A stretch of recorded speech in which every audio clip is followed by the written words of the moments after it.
Rise of Red, everyone. Hello, welcome to the new Descendants ending. Yes, if you guys saw, Friday was the release of the new Descendants Rise of Red, which we've been building up to, regrettably. And if you haven't watched those episodes, make sure to like and subscribe and watch Descendants 1, 2, and 3. Both the movies and our episodes. And watch Descendants Rise of Red, because here you are watching and listening to us. Actually, I don't recommend watching Rise of Red. Not unless you want to be mad. Watch the Rise of Red for us. Like yeah. our episode. Yeah, our episode, not. Watch this episode. Because, yeah. We're going to give you the tea and the highlights of this movie. And the lowlights. And again, More there are lowlights. spoilers across this whole episode. So if you hate spoilers, Spoilers. Then just skip this episode. Yeah. If you hate spoilers, sorry, go watch another episode or watch Descendants 1, 2, and 3 until then you've come back watched in. Rise of Red. and then come back. Exactly. But So, okay, I think we need to let the hat out of the bag. We were not happy with this movie. we tend to be very positive on this podcast. Yes. This is not one of those episodes. No, like we try to give fair criticism. And I think on an overall scheme, we were enjoying the movie until the ending came. Yeah, everything was fine in the movie until we got to the ending. Okay, let's rewind and start with a plot of the movie. Let's give a basic plot rundown. Yes. We're going to do a very quick plot rundown. Yes. Basic plot of the movie is obviously Uma, president or principal.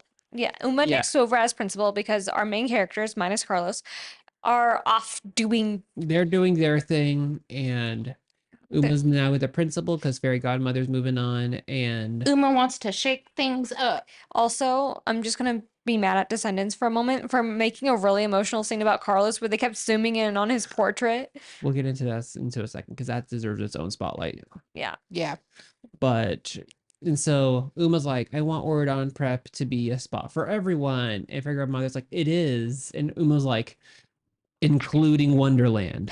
And then her godmother's like, no. And then Uma was like, but I'm the principal now, so yes. Sends an invitation out to Wonderland. Then we get to meet Cinderella and Prince Charming. Cinderella, Prince Charming, their daughter Chloe, aka Chad's sister. Yes, it is Chad's sister. And we'll go on to Chad later.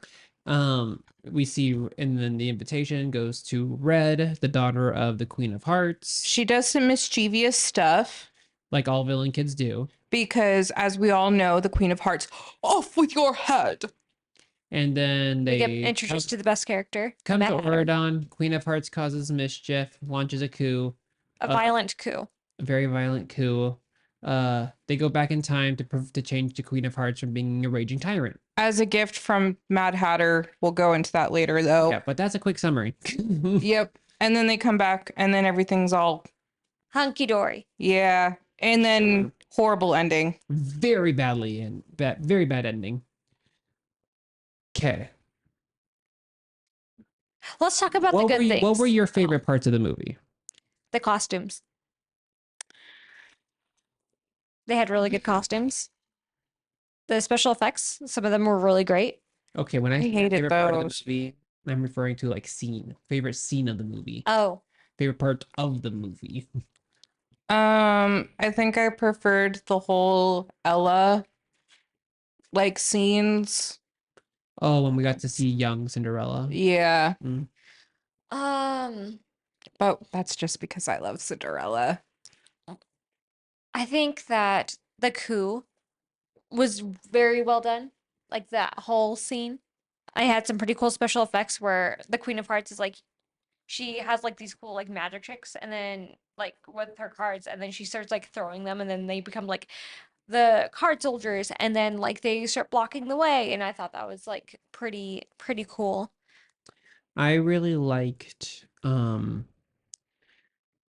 scene with like the round table and the owls in Merlin's office.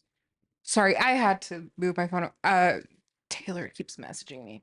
Mm. I was gonna lose my mind. Oh, Taylor is Jonell's roommate. No. No, friend. Friend. I Friend. thought they were But, roommates. I'm sorry, y'all. Not that type of roommates either. No. Okay, But continue no, on. but no, my favorite scene was like the scene with the round table swords and the Yeah, in Merlin's room. in Merlin's office. That was sick. That was I cool. loved that. Okay, so let's give that some context. So basically there's a plot in the movie where part of the movie, Red and Chloe, so Red again being the daughter of Queen of Hearts and Chloe being the daughter of Cinderella, Chad's sister.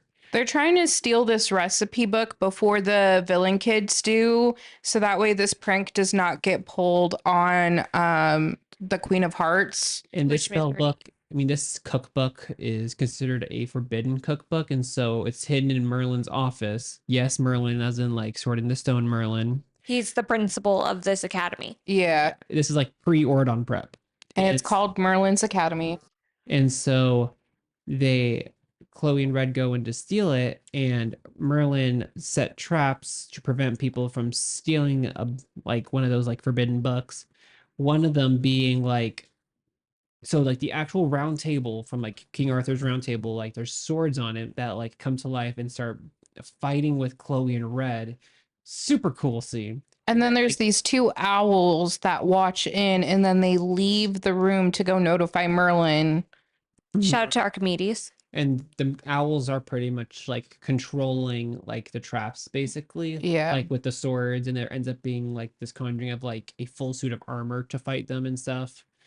And they learned that like they can, if they knock out the owl, they knock out whatever the trap is or whatever. But it's so cool. Okay, I just realized something. Mm-hmm. Okay, so close to the beginning of the movie, so Cinderella and Queen of Hearts.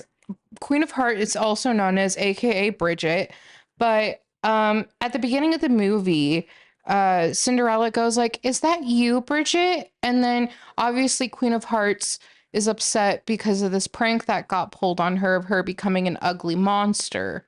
Supposedly. Yeah.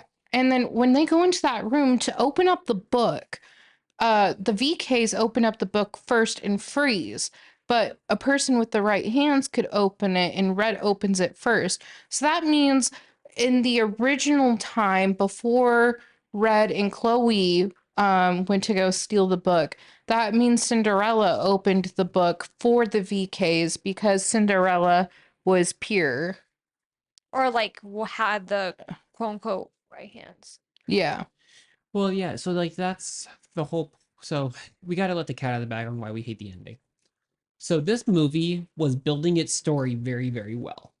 I think we can agree on that. It was building the story very well. Yeah. And this movie is only an hour and a half long. It And needed to be longer. It needed to be longer. It ended too abruptly because, yeah, we learned that the Queen of Hearts is the way she is because of some prank or whatever that got pulled when they were in high school. And Red goes back in time. They're trying to prevent whatever prank it was. And there's this whole thing with the young villains. So like our favorite villains, Maleficent, Hades, Hook. You Them can when they're see young. Maleficent and Hades together. So cute. Yeah. Cute. Yeah, And they then you also meet Uliana, who is Ursula's little sister. Ursula's youngest sister. Sorry, this is a point of contention for me. I'll discuss it later. And so they come to this theory that it's the villain kids that do the prank because of something that occurred with Bridget giving out cupcakes and Uliana being a dummy and stuff and trying to get revenge. Ate all three of these flamingo feathers, which like Had side effects. pink Yeah, and because- sparkly, but then she turned into a flamingo. Yeah, because Bridget, like pre-prank, is like just like, I don't know, a sweet cinnamon roll who wears like pastel pink and is just like giving everyone cupcakes because she just wants to be everyone's friend. Barbie. Yep. Barbie, but like No friend Barbie. one friend Barbie. And so it gets frustrating because you see that they're thinking, oh yeah, Uliana is going to be the one that pulls the prank. But like to Jonell's point, whoever opens this book that was in this cookbook from Merlin's office it was cursed where whoever opens it freezes and is unable to move and stuff. Because you see that Red was able to open it because it's only meant to be able to be opened by those in the good hands. And so Red and Chloe are able to escape with the book and resume back to the future. But you see that Merlin is like, oh, you guys all have detention for like years. But if you think about how the original timeline went, someone would have needed to perform that baking spell and open that book, because if it was the VKs, the villain kids, They would have still been frozen. they would have still been frozen. Exactly. So that leads to question who was actually the one to perform the prank. Would have been Ella, or our best guess is Ella, given that that's Bridget's only friend. And you can see that there's some contention between the Queen of Hearts, Cinderella, and Charming regarding this situation, because it's Castlecoming, like Homecoming and stuff, and Bridget got embarrassed at it. So this is love. No. And I also want to just add on to Shawn's point that there is some tension between quote unquote modern day Cinderella, Queen of Hearts, and Prince Charming. Yeah, modern day, Oh. Not back. Can we also point out which Cinderella this is in the movie? Yeah, so they got the Cinderella from the Rodgers and Hammerstein musical. Yes. Like, I think her name's Brandy. I don't know. I still have the VHS tape in my room though. It's but, very cute. But they actually got like an actual Cinderella from one of their previous movies to be the Cinderella in the Descendants movies, and it's great. And the original Prince Charming from the movie Yep. too. And they're super cute together. Like their chemistry is like top notch. It's just Mhm. And like I find it really cute that like something I appreciate about this movie is that they still understood that it was the same universe. Mhm. Because like me and Jonell were talking beforehand, it's really difficult for film franchises with such potential to expand beyond their roots. You see Star Wars trying to do it and they keep failing at it a little bit. Like Mandalorian's been like a half success, I think. And then you see the other shows like Bad Batch, The Acolyte, Obi-Wan not working out too well. And so I was nervous to see how they were going to do with the expanding of it, which I think they did it well. Yeah. Because like they paid homage, like, oh yeah, how can Chloe, what happened to Chad? Chad's in college. They brought Somehow. that up. Oh, yes. We also created a little Megan had her own fan theory on like how Chad is because if you have not watched the it's So I just know it as the like musical. yeah, the musical Cinderella. Anyways, There's a couple issues here because Chad is blonde, and I'm gonna say it, white, very white and very dumb. and this Cinderella and this prince are different ethnicities that is not Chad. So my theory was And overall different appearances. Like Cinderella Yes. has this bright blue hair, and so does Chloe, her daughter, aka Chad's sister. Chad does not have blue hair. he Not has even a bright little bit. blonde hair. Yeah. And her dad, Charming, has black hair. Yeah. So this was my theory, was that Cinderella and Charming had fertility issues when trying to conceive their first child, and it took them a few years, so they adopted Chad, and then after they adopted Chad, they tried for a few more years and then eventually got pregnant with Chloe, which is why Chad is very white. And very not like Chloe. Yeah, and Megan's was not far. Well, I just kind of added on to Megan's theory. Yeah, I had the whole like adoption theory because it just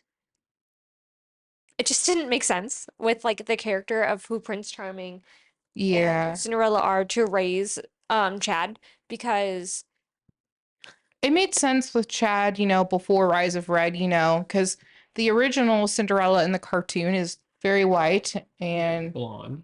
blonde and blue-eyed. And Prince Charming, he's also I- white. but he's not blonde. No, he has like brown hair. Black Yeah. hair. Black hair. Back. Yeah. But I did appreciate though, and I did notice the small detail that Chloe is wearing a choker. that Cinderella wears. Mm-hmm.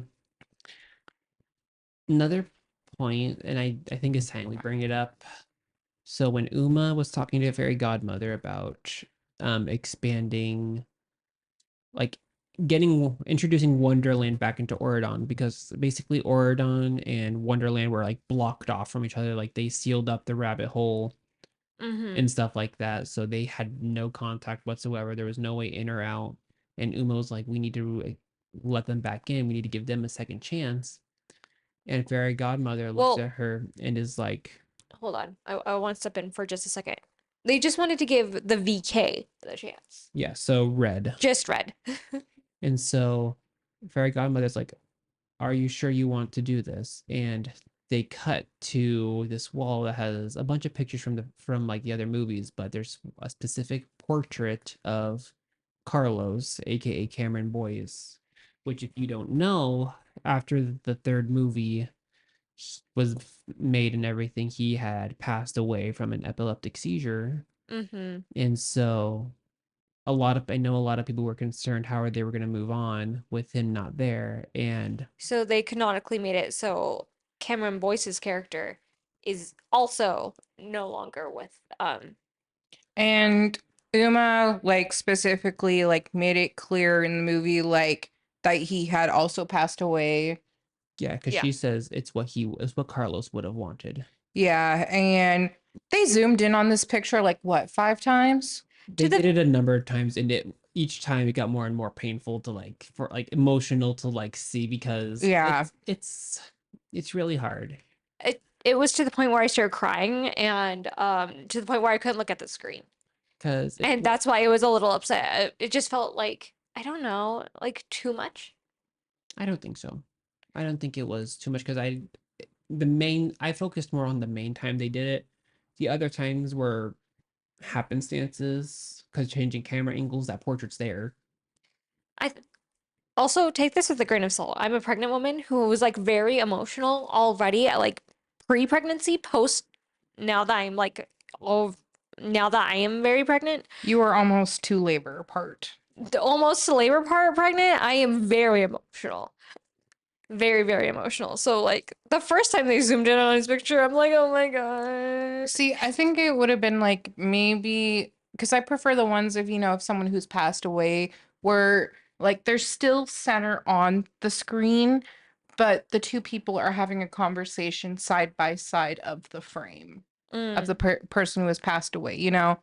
So like still giving Carlos that recognition, but without having to go back to the picture 5 times. He's still dead center and they are still having this conversation. I think that maybe would have been a little bit better. Mm-hmm. I agree, but I appreciate that they still Gave I- recognition. gave recognition, but addressed the elephant in the room. Mhm. Like, That's one thing this movie did a lot with. On small things, Carlos, one of them, Chad was another, because it was very clear that Chloe was obviously from Cinderella and Prince Charming, that Chad is not that. well, and that's what I think is really good. Like, they gave context for where everyone else is at. Like, Mal, Ben, Jay, and Evie are off doing something, exploring new worlds or whatever.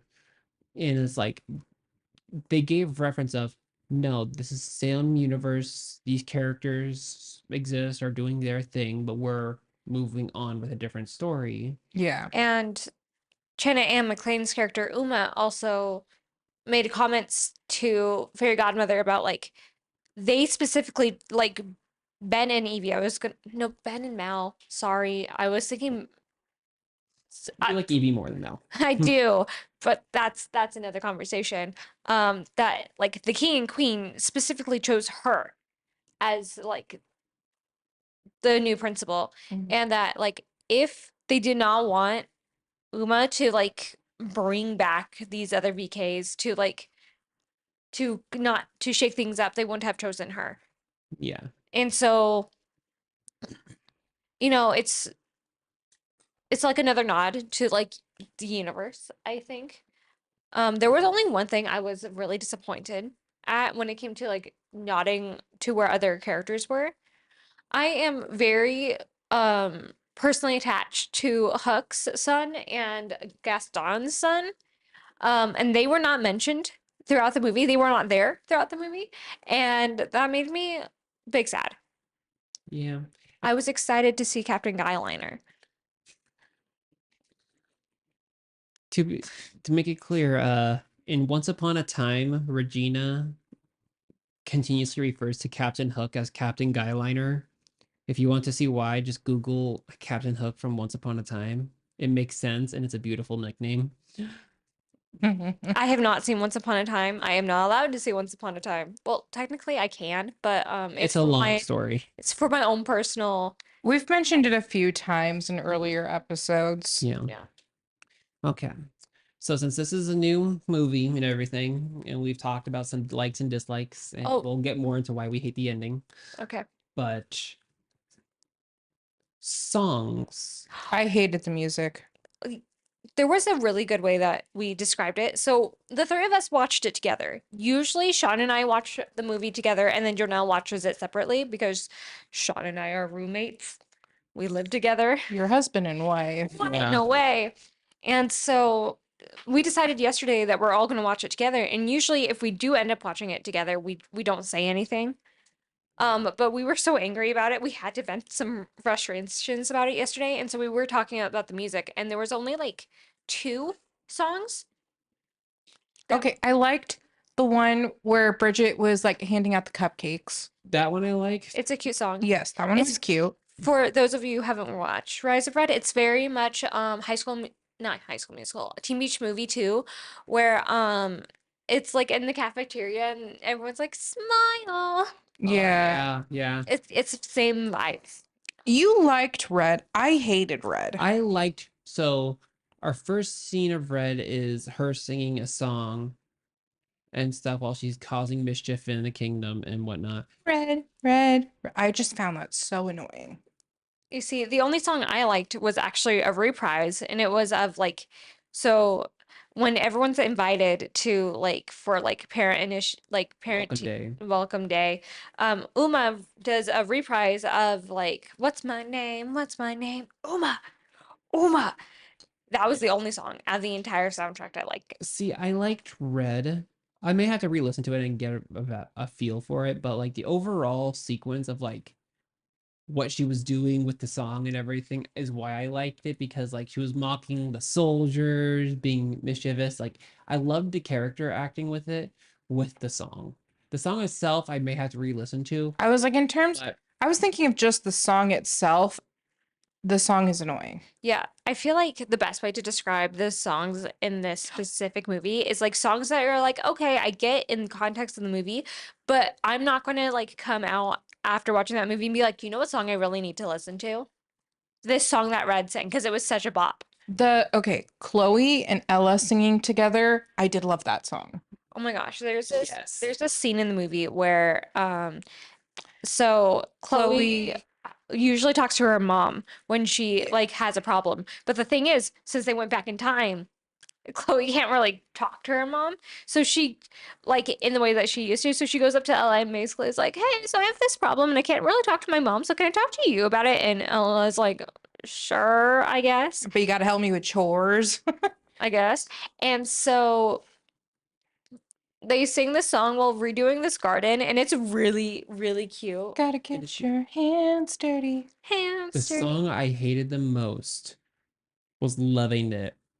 Yeah, that one So- was also pretty So annoying. there's this whole point in the movie where the Queen of Hearts is like, you want to be feared, not loved, and stuff. 'Cause There's loving- this loving whole it, you don't thing want love. between love and not love, because Cinderella is the example of love, while Queen of Hearts is the example of not love. Yeah, of fear, because But she keeps trying to instill in Red of like, you don't want to be loved, loving it. You don't like that. It doesn't get you anywhere. yeah, And they sing this song that is so boring.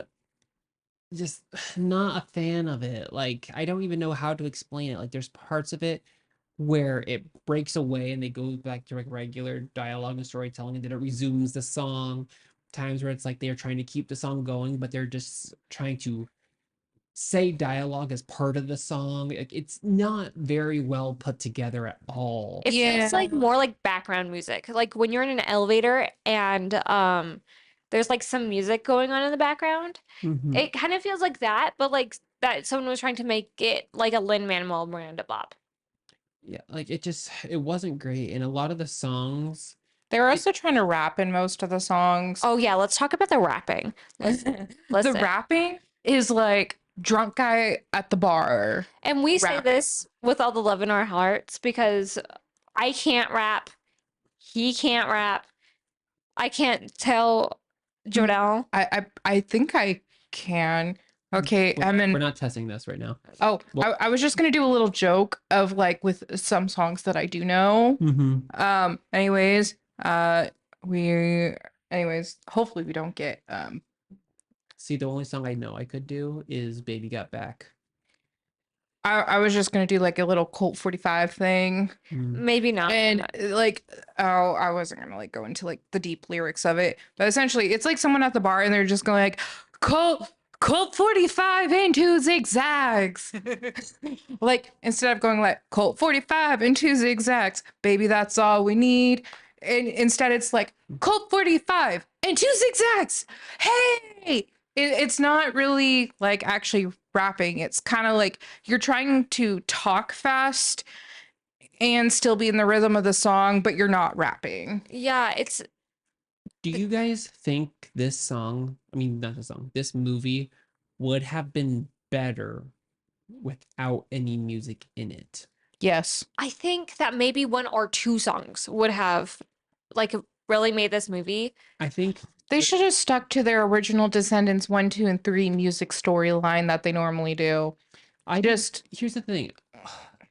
I really like this movie, but the problem is it comes down to the ending. The music does not complement the story, and the way the story was fine, but the ending ruined it all. Okay. Yeah, so the other thing with the ending, it was very vague. It rushed so bad. Okay, so let's dissect this. I feel like we haven't really discussed why this goes badly. So let me give just a little recap. So we basically learned that the reason that Red's mom is all cuckoo is because of this prank that Got pulled someone on her. plays on her, and it turns her from being this like nice, bubbly person to being like a vicious tyrant who's going to kill everyone. And it's implied heavily that like she killed Cinderella. Yeah, because basically Cinderella stands up to her and she's like, she committed treason, off with her head. And kill Cinderella, yikes. So the children's of these characters steal this cookbook and then go back in time, go forward in time to see if that it fixes it, which is a problem because this whole time they've been talking about like this castle coming. Like they've been leading up to this big moment, and if you've seen any time travel movie, everyone knows if you're trying to fix something by going back in time, you go back, you presumably fix it. And you have to see it through. No, you presumably fix it. You go back to the future. You see it's wrong. You go back and truly fix it, and then the movie's done. Yeah. The problem with this ending was that they presumably fixed it, went back to the future, and they cut it off pretty much. They're like, oh yeah, everything's good now, hunky dory, woohoo. Yeah. And the movie. So basically what happens is Red and Chloe, I almost called her Cleo, my bad, like go back into the future, and then they see this scene from the back because they decide to walk up some staircase. I don't know why.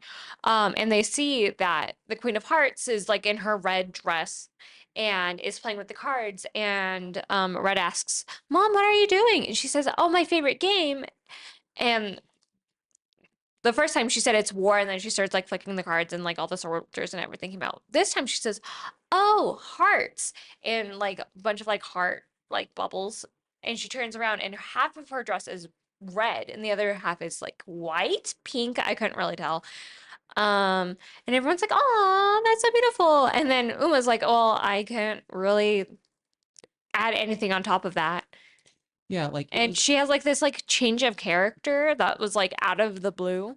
well, it makes sense that it was out of the blue because it was a full changing of the past. But again, this is where it ended. They didn't round it out. Obviously, something's wrong. You're expecting something to be different. You're expecting there to be something's missing, and they ended the movie. It was inconclusive. Yeah, because Uma, who's been narrating the whole entire thing, makes a comment of like, "Oh, you didn't think this was the end, did you?" Like they did in all the other Descendants movies. Yeah. But But she like, the problem is just that the other Descendants movies are all standalone films that rounded out at the end. This one didn't. It was an inconclusive ending. It did not finish the story. It's like a fake ending, not done well. yeah, And it makes me angry because it ruins the entire movie for me. I can't go back and watch that movie and be happy about it. It does not end right. I do wonder if we missed a cutscene. or something. It's possible. We may have missed a cutscene, Hold but on. it's unlikely. I Janelle's going to fact check for us. Yep.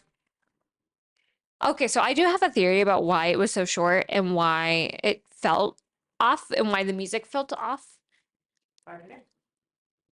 I feel like the budget has been getting bigger and bigger, but I feel like it's because it's more like a teaser. Like if people will still watch this world, if Dove Cameron and the OG4 aren't in it. And so they make this movie that's shorter, that has not as great music and characters. I'm assuming that Chloe and Red are going to be more prominent if the series continues. And so that's why they abruptly stopped it, because people have questions and will probably blow people up on Twitter and on every other social media and like demand more. Well, and I think that this could end up as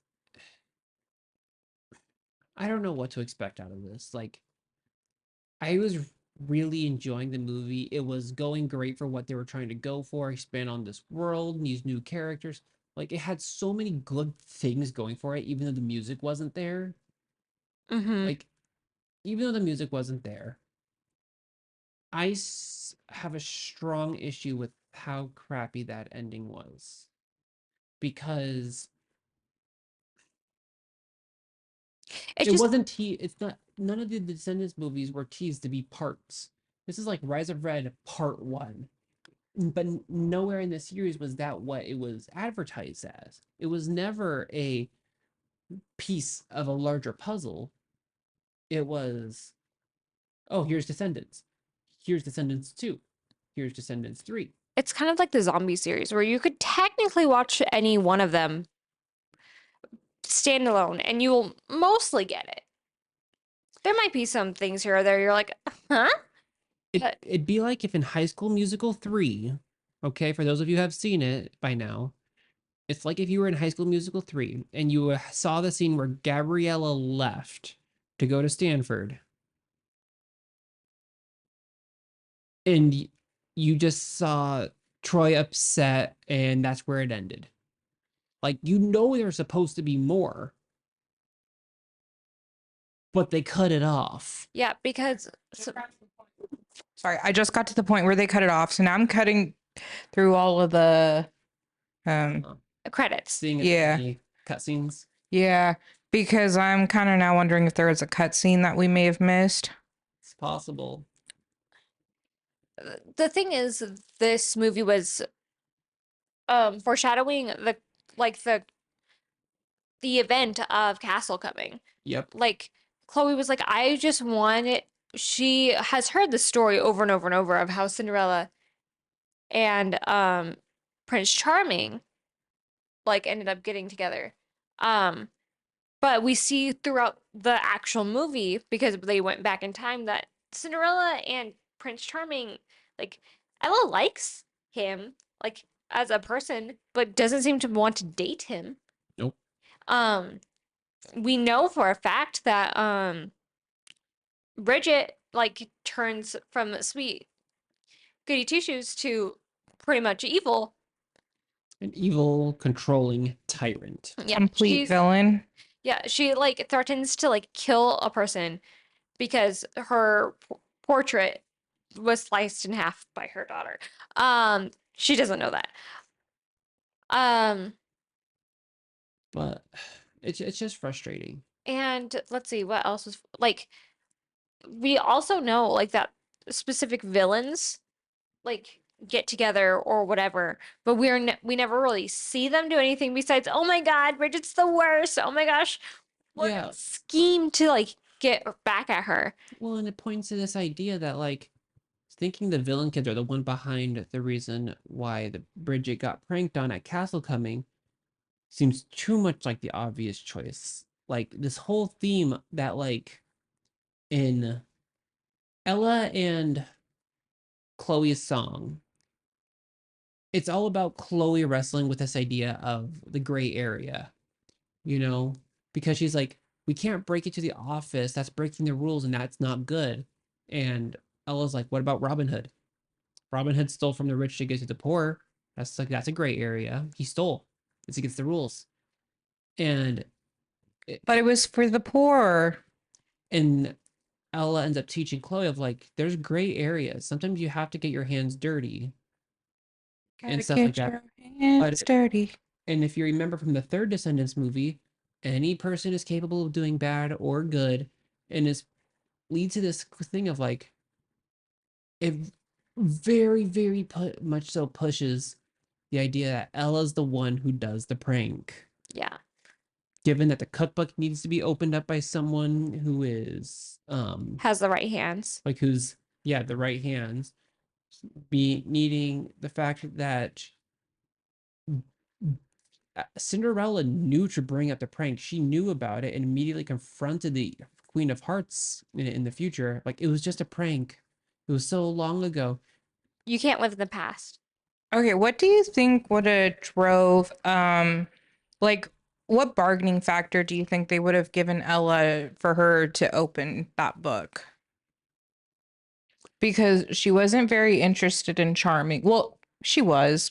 That's the thing. It's weird because what's wrong with this compared to another time travel movie is that everyone knows you don't want to interact too much with the past because it can change the future. And So to be fair, the Mad Hatter did say this. And so you always have to be careful whenever there's time travel. Most people, it's you stay on the sidelines and you watch what happens and interfere Only when necessary. when it's necessary. They're not watching stuff play out. They're like interacting in the middle of it. They are interacting completely in the middle of it. Also, there's no cutscenes. Okay. But It just it makes me sad it seeing that this was actually a really good movie that ended prematurely. Especially when can tell if you watch all 4 Descendants movies, you can tell that their budget for those movies is increasing. Their effects, their wardrobe, their cinematography, everything is going up in budgeting, but then they drop the ball on the script and the length of the movie itself. like even just like the character designs of Chloe versus Red. So cool. It's like literally Red, who has red hair, is a hothead who like gets into mischief, like her outfit, and then is more rock alternative punk. There we go. And then Chloe's is much more like traditional. I loved Chloe's looks. They're so pretty. Oh my gosh, they are. But The- she looks the- like a swordsman because she like trained in swords, and that was like a huge thing. But like there was you could tell that there was love put into this movie, but it was also like half baked. Yep. But obviously the cliffhanger's there because They have to continue it. If they don't, they have include to it, I continue will- it. pissed. I don't know if I'll be pissed. I'll think I'll be sad. To be fair, I think they're waiting to see how many people are going to be watching Rise of Red Mhm. to then determine if it's notable to make another one. That Please- was my theory, yeah. If you have seen Rise of Red by the time you're watching this, let us know your thoughts on it. And if you haven't, please go watch it and let us know your thoughts on it. Or I'm let- really curious what others' perspectives are, and I'm definitely going to be hitting the online forums to like learn more about this movie. Or if you haven't watched it, let us know why you haven't. Yeah, or if, well, to be fair, like this releases 2 days This after is it was released. marketer's favorite question. Why are you not looking into my things? Well, the reason I ask is like,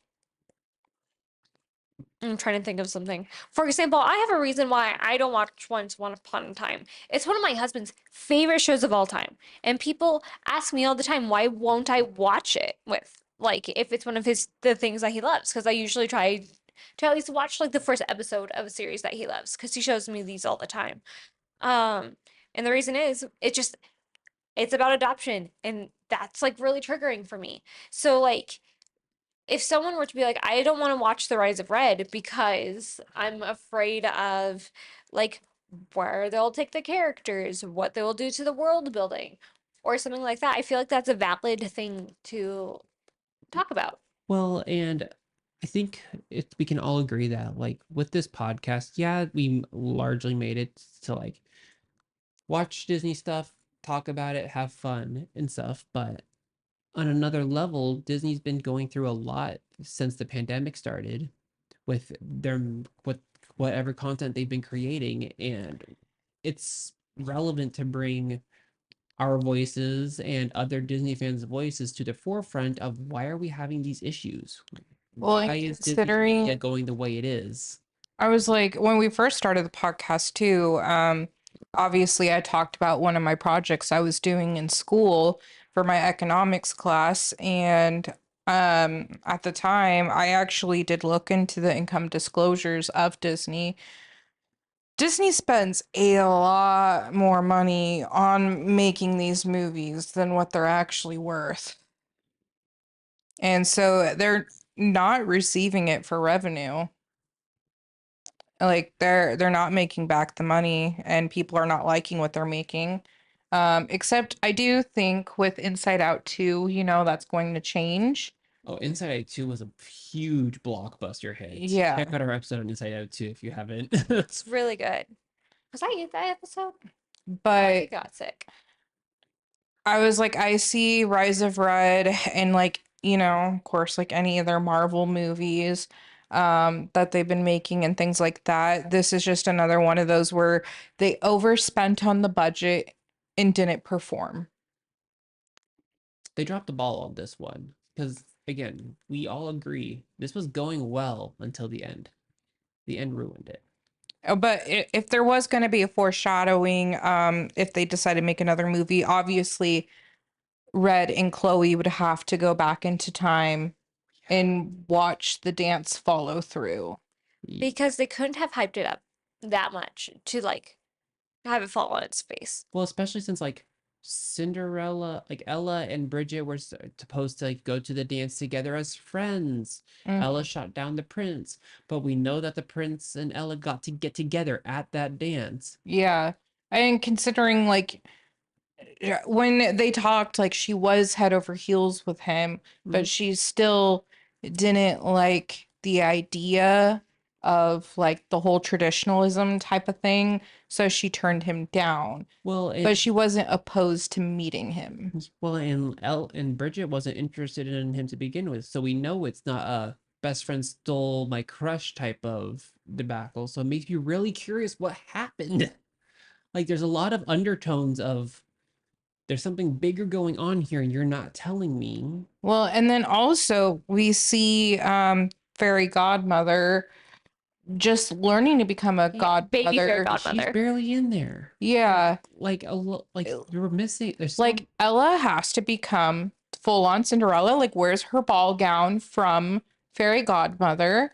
And because we need to see how that storyline plays out in with it well, because that's part of the original story. Right, because we see Ella's stepmother. We see the bad way she's treated. They said Anastasia wrong. Oh yeah, we saw Lady Tremaine, and she sort of goes, Anastasia and Drizella, come here. Yeah. And I was like, what the hell? Anastasia, come on. How do you pronounce Anastasia wrong? Anastasia. Also, I really quick want to bring up my issue with Uliana. Okay, you can do that now. Okay, thank you. Um, so my main issue with the Descendants series is there's one Disney princess line that has a canonized, naturalized descendant in a movie. Because Ariel has an actual daughter in Little Mermaid 2, Return to the Sea, and that is Melody. And we never see Melody get brought up. Like, this is a movie about their kids, and they have an actual canonized child that they aren't using. And in that same movie, Ursula's younger sister Morgana is also brought up, is known to exist, and isn't brought up in this movie. Instead, they have to bring up a different younger sister that they purposely created just for this movie named Uliana. And it bugs me so much because I'm like, you have the materials there. You didn't have to create a whole brand new character for this role. There's nothing unique about Uliana's relationship to Ursula at all. Except for the fact, because I mean, the only way how we are actually able to distinguish who is related to who is because Mal, Maleficent, Evil Queen, Evie, Carlos, Cruella. Jay, So Ursula, Ulana, Ursula, Uma. Uma. Yeah, like it bugs me a lot that they did not take advantage of the characters that already exist from movies that are already known and loved. Granted, I don't know how much Return to the Sea is actually a loved Disney movie. It's one of those sequels that doesn't get talked about. Speaking of Uliana, well, one, I like the actress. Yeah, she plays Courtney on High School Musical, the musical, the series. Literally, while we were watching it, I was like, hey, isn't that her? And I'm really bad at recognizing faces and names. So the fact that I recognized her, I was like, hey, I know that person. She gave that flamingo, like, because as we mentioned, she turned into flamingo at one point. She played that well. I'll Like, give her that, yeah. She was upset about the water though. which is Which doesn't- stupid. Yeah, so she ended up falling in the water or whatever, and is She like fell throwing a into a tantrum. fountain. And I'm like, you're the sister of Ursula. Water should be the least embarrassing part of that. So I also wanted to take a step back into the previous Disney movies, that should correlate, into the storyline of Descendants, whatever. I believe it's Cinderella too, but because obviously we have Dizzy for Drizella's Mhm. daughter, but Anastasia falls in love with a bread man, a baker, in Cinderella too. Where's their kid? I feel like there's just this movie. Because there's a lot of lore. Lots of lore. Shout out to Matt Pat. Love you, Matt Pat. Anyways, but like, well, and that's a fair point. Like, I'm about to blow your mind here in a minute, okay? Mm-hmm. Did you know that Mal has a half sister? Okay. Who? Who? It's Hades' daughter. Okay, but who? I don't remember. I think her name was like Harriet or something.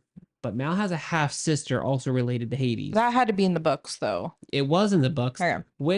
but the books are part of the series because of how they're set up. They are part of the series. Because the order. Wait, so then who's the mom? Yeah, that's what I was gonna ask. Who's the mom of anyone? Who's Evie's dad? Who's Carlos's dad? Who's Jay's Who's mom? doing? I want to know more about who's hitting the sheets. So it's obvious that it seemed like Maleficent must have had a teen pregnancy with Hades. Hades. Anyways, teen pregnancy. This movie opens up a lot of questions that, like, some of them we don't really need the answers to. But we're curious. We want to know We but do wanna want to know. because we're who's petty. smashing. But some of these questions are like, no, seriously, what happened? No, like, seriously, for like the sake of the movie, what happened at Castlecoming? Like, but seriously, who played the prank? Like, we all we know about this prank is it made her a monster. It made her look like a monster. The Queen of Hearts. We don't know what that meant. Well, and like, if you go into like the overall politics and everything, like, I'm just gonna like, Sorry. Merlin shows up in the second Descendants book briefly, and he's more like kept to Camelot because, like, I want to know why'd they get rid of Merlin Academy and switch over to Oridon Prep? What made Why them was there- stop the practice of magic? Exactly. Well, and I think And how does Fairy Godmother's wand get destroyed so easily? yeah, Fairy Godmother's wand broke in this movie. The Queen of Hearts literally broke her wand in half. How? There's a lot of questions that get brought up in this universe, and that in part is rightfully because they're trying to force canonized movies into a universe where they're all together. So obviously some stuff is going to be retconned for this universe. But at the same time, it's like we have so many questions. Some of Well- them that need to be answered. And also, if they're gonna add another realm, they gotta add Neverland. Neverland is in the Descendants world. Oh, It's brought up in the books. Well, Again, you need to bring the books. It adds a whole nother layer to these movies. Because it was brought up in this movie how Wonderland was like the only world that didn't want to join into Oridon. okay. What about Tinkerbell? where is my Tink baby? I don't know why you're calling her a baby. She's a red hot, feisty biatch. She's blonde. So is Cinderella. Well, not in this world. But no, it. What are your unanswered questions about Descendants? Whether they're from this movie or any other Descendants movie, what are your Or the books. Tell us your unanswered questions. I think that can be a good bonus video where we try to theorize on those questions. Also, I think out of this group, Sean's the only one who's read the books. It is true. I try to spill as much as I can about the books because they're a genuine part of the story. Like there's a lot of overlap in context. I'm still working on my own series that I've been reading. I'm too busy being pregnant. To be fair, that's like its own full-time job. Oh, yeah. You're growing a human 24/7. But I know he won't stop reminding me. He's like, Uh, Mom. would you guys recommend Rise of Red for people to watch? That's a hard question. I want to say yes, but prep for disappointment. I was gonna say keep your expectations low. Don't expect any good music. Uma's cameo is really good. Fairy Godmother's cameo is awesome. The costumes are great. The effects are also really good in my opinion. For the most part. I would not recommend it. Only to those who actually love watching Descendants, watch it. But if you're just looking for something to watch, go find something better.